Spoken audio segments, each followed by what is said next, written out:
Hello everyone, welcome back. Beautiful July day. So I want to share with you guys one of my favorite quotes, and I don't know who originally said it, but it's an awesome quote. And the way it goes is that those who beat their swords into plows are going to plow for others. Okay, so that's like one of my favorite quotes for telling people that basically in any way favor gun control or disarmament. And obviously most of you guys watching me on this channel are going to understand that, but most of the either anti-gunners or just people that aren't into guns aren't going to quite understand that. So then what I'll do is I will follow that up by telling people is that we are basically one global disaster away from a return to slavery. Okay, so be it an asteroid falls or a super volcano, or some massive climate change that they keep trying to scare us about, whatever it is, just any global disaster is going to result in a return to slavery. And then sometimes people are like still confused, they're just like not getting it, right? And I'm like, well, and again, I'm giving, initially I'm throwing like these quotes out there because it's it's a little, at least it's easier for them to remember, even if they don't initially understand it. It'll kind of stick in there. Okay, so then what I will tell them if they still don't understand that, I will basically tell them that human history is 5,000 years of slavery. Okay, and when I say human history, I'm talking about recorded history. Kind of going back to the early Egyptian era where they started to make recordings. Hieroglyphic recordings. So human history is 5,000 years of slavery. So that tells you a lot, right? As you look at human history, humans are, basically, humans have a tendency to go to war with each other, and whoever wins enslaves the side that loses. Okay, and in the ancient world, that's really the difference between a free person and a slave. Who's a free person and who's a slave is just a question of who won or lost the last war. Now, here in America, people tend to have a very narrow concept of slavery.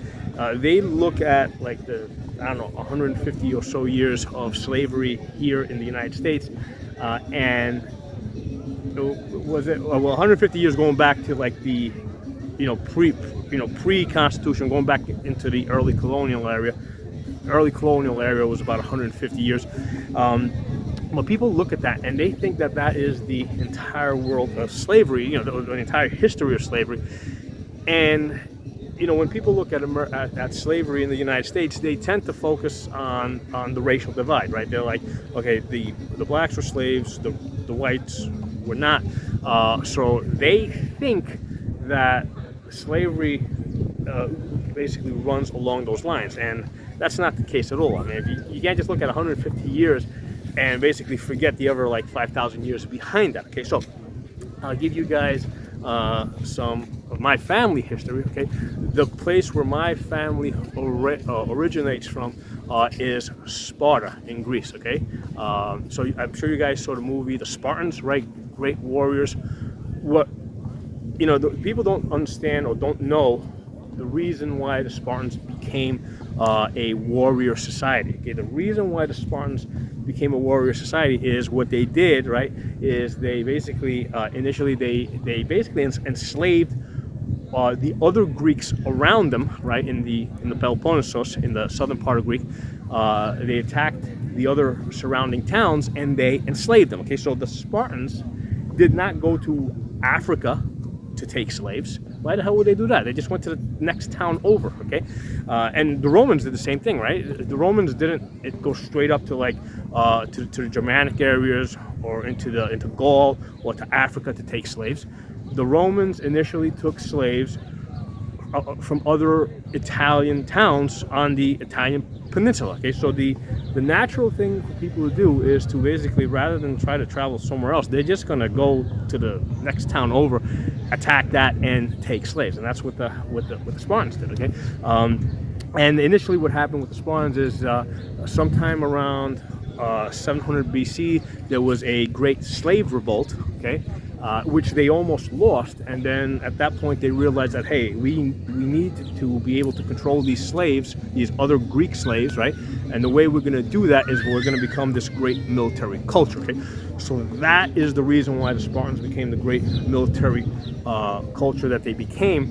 It wasn't so much to protect, initially to protect against foreign invasions. It was to control their own slaves. So this is now going back to ancient times. Okay, so the point out of this is that the Greeks had no problems enslaving other Greeks. The Romans on the Italian Italian peninsula had no problem enslaving other Italians. So slavery does not naturally divide along racial lines. Okay, so a lot of people think of slavery as like, okay, I'm a certain color, I'm a certain race, or I'm of a certain area, and that could never happen to me. And that's not the case at all. Okay, slavery is basically a contest between two groups of people to figure out who the stronger one is and who the weak one is. Okay, and basically the strong people, the people that are armed and trained, are always going to enslave the weaker people. And we see this again with the Vikings. Okay, when people think of Vikings, they think of Vikings as a great warrior culture, but the truth is that the Vikings were really Scandinavians, and the term Viking was not a noun. Okay, one was not a Viking. Okay, one went Viking. Okay, to go Viking is a verb. Okay, to go Viking meant to go robbing, raiding, enslaving, raping. That's what it meant to go Viking. Okay, so one was not a Viking, one went Viking. Now, slowly over time, that it kind of became a noun and associated with the people that kind of did this thing. But the Vikings were raiders, and initially, a lot of times when people focus on the Vikings, they think about they would raid, but what would they raid for? Okay, so initially the Vikings raided monasteries, okay, in Northern Europe. Why they raid them? The reason why they raided the monasteries is because there was gold in the monasteries that people had kind of donated, right, and offered up. But the other great thing about the monasteries is that the monks were not armed and they were not trained. Okay, so the Vikings, part of the reason why they became this, people think of them as a great warrior class, but also keep in mind, initially the type of people that they were attacking was unarmed people. Okay, so initially they're attacking the monasteries with the monks, killing them to take the gold, but that's just a small part of what Vikings did, because the main business of these Vikings, right, these Viking people, was the slave trade. Okay, so because there wasn't that many monasteries in Northern Europe, and then after the first couple of raids, the monasteries figured out that they needed to move the gold out of those areas, right? So the gold very quickly dried up. So why did the Vikings continue to do Viking raids? Basically, what the Vikings would do is they would raid the villages and they would take people as slaves.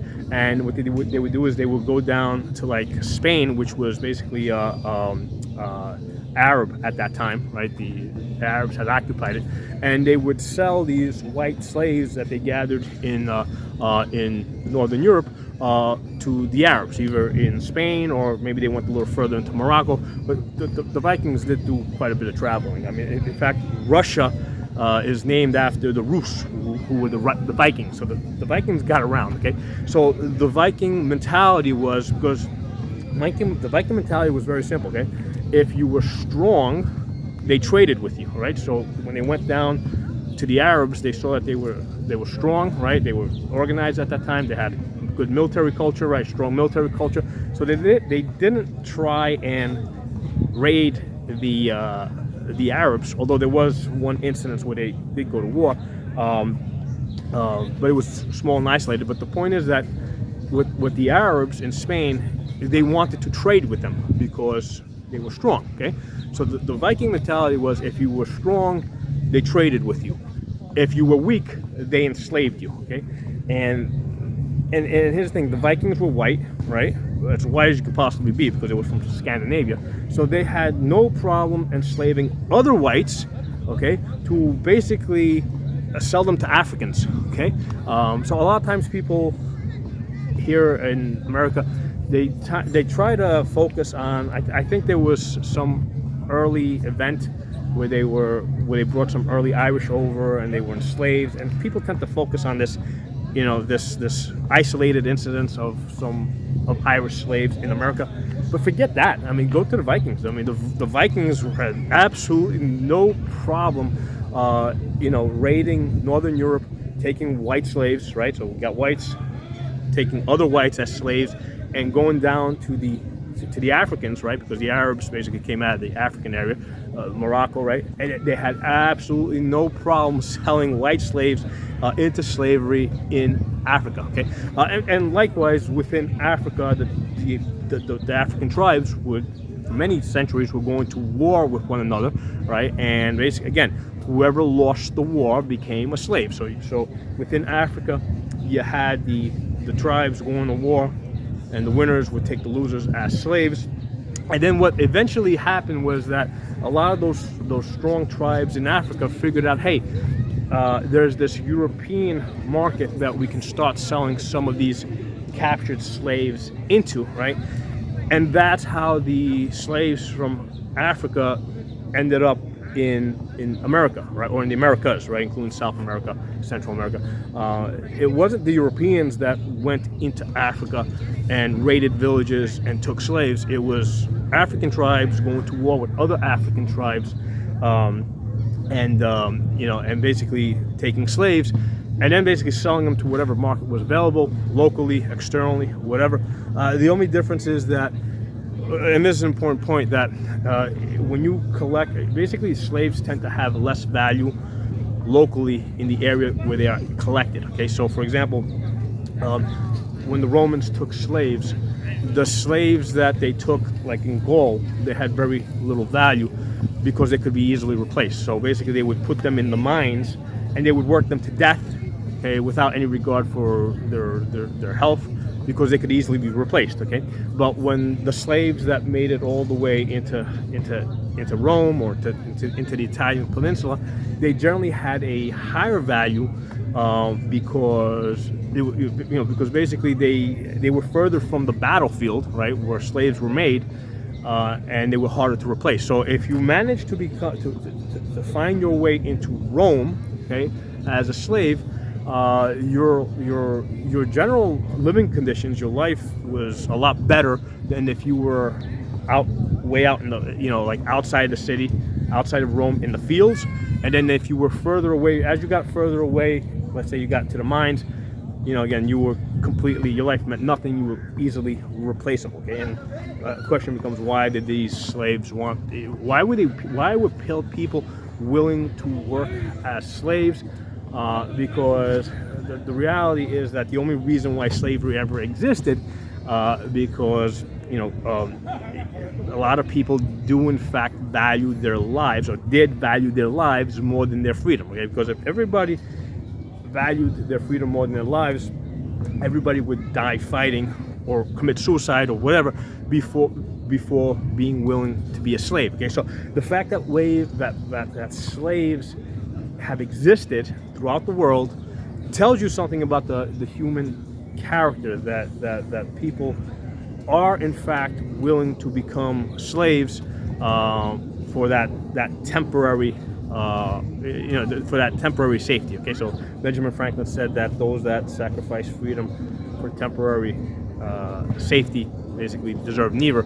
But the reality is, and this is not something that we should lose sight of, okay? The reality is that lots of people throughout history have been willing to give up their freedom just to live another day or a few more hours as slaves, okay? So it just kind of tells you something about the human character. And a lot of people are like, no, I would I would die before becoming a slave, right? But here's a little check. Okay, the check here is, okay, fine, maybe you're willing to die, for your freedom, but the question is, how about your kids, right? Would you be willing to let your kids die? Or in fact, or right before that, would you sacrifice your kids rather than seeing them turn into slaves? And the way that works in the true warrior society, if you're in a city that's surrounded and it's about to be taken over, what true warriors did was they would basically kill their women and children rather than allow them to be taken as slaves. Okay, not all cultures did that, but that's but the question here becomes like, would you be willing to do that? Would you be willing to kill your own kids and your own wife, before allowing them to become slaves? And the fact of the matter is, lots of people were not willing to do this, and which is why slavery has existed for 5,000 years. Okay, so again, this is just another example of why I'm explaining to you guys that human history is 5,000 years of slavery. Okay, and here's another important thing for you guys to know. Okay, all of us, everybody alive today, okay, in their ancestry has both slave masters and slaves. Okay, in my lineage, right, we were Spartans, right?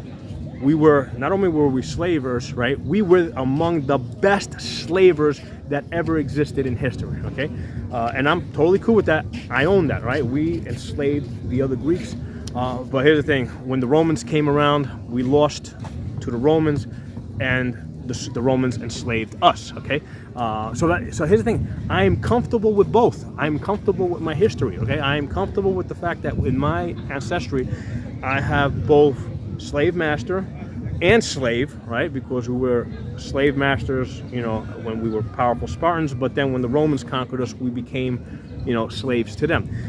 And that is one of the things that I think is a problem today with Americans in general, right? Americans don't realize that all Americans, okay, in their ancestry, okay, they are both slave master and slave. Okay, at one point or another, every single American has been a slave. Okay, if not here, in North, South, or Central America, then if they go further back to Europe or Asia or Africa, at some point, all Americans were both slave master and slave. Okay, so important things for us to keep in mind. And going back to the original thing, right, the thing I opened up with here. Okay, again, those that beat their swords into plows are going to plow for others. Because eventually something's going to happen. Some global disaster is going to happen where the people, the strong people, are going to enslave the weak people. And maybe you're not willing to do it, but other people are willing to do it to you. Okay, so I hope you guys enjoyed this video.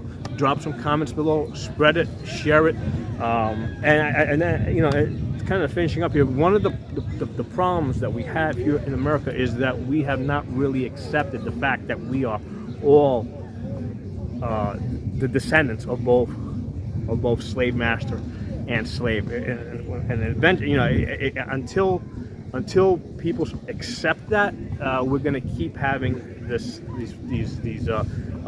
racial issues that we seem to have, which are being basically they're being taken advantage of by Democrats, because Democrats know history, right? The Democrat leadership knows history. They're just basically exploiting the lack of knowledge amongst lots of Americans. So the way that we can counter it is by telling all Americans that, hey, listen, my ancestry, I had both slave masters and I have slaves. Okay, so I've got both. Okay, so that's how you break the bullshit basically that the Democrats are pushing. Okay, so I'll talk to you all soon. Hope you guys enjoying this speech, this weather, this view over here. I'm ready to go for a swim now. Hey everyone, I want to add something about the Viking people that I think is very significant. In European culture, okay, the peasants were generally not armed, not trained, okay. Now in Scandinavian culture, all people, including poor people, peasants, were trained, okay. So that's one of the reasons why it was possible for the poor peasants from the Scandinavian areas, right, to go raiding, okay, because most of those people, those Vikings that went raiding, most of them were not nobles. Most of them, at least initially, were poor people. But the point is that they knew how to use their swords. They knew how to go into the southern villages, right, where people were not armed, were not trained, and they could take slaves, okay. And the people in what we normally think of as the European villages, most of them were not armed and not trained. So when we're looking at these early Viking raids, we're talking about peasants attacking peasants, but the difference is that the Viking peasants were armed and trained, so that they could do the attacking, whereas the European peasants were not armed and not trained, so they couldn't defend themselves. Okay, so that, so basically, use this information and ask the anti-gunners which side would they rather be on, okay? Because they're gonna have to pick a side, okay? Human history is what it is, and again, we are one global disaster away from a return to slavery. Hey everyone, the actual quote is that those that beat their swords into plowshares are going to plow for those that did not, okay? So that's the actual quote that is floating around. I think I kind of shortcut it a little bit, but I think you all got the idea with that. I will talk to you all soon.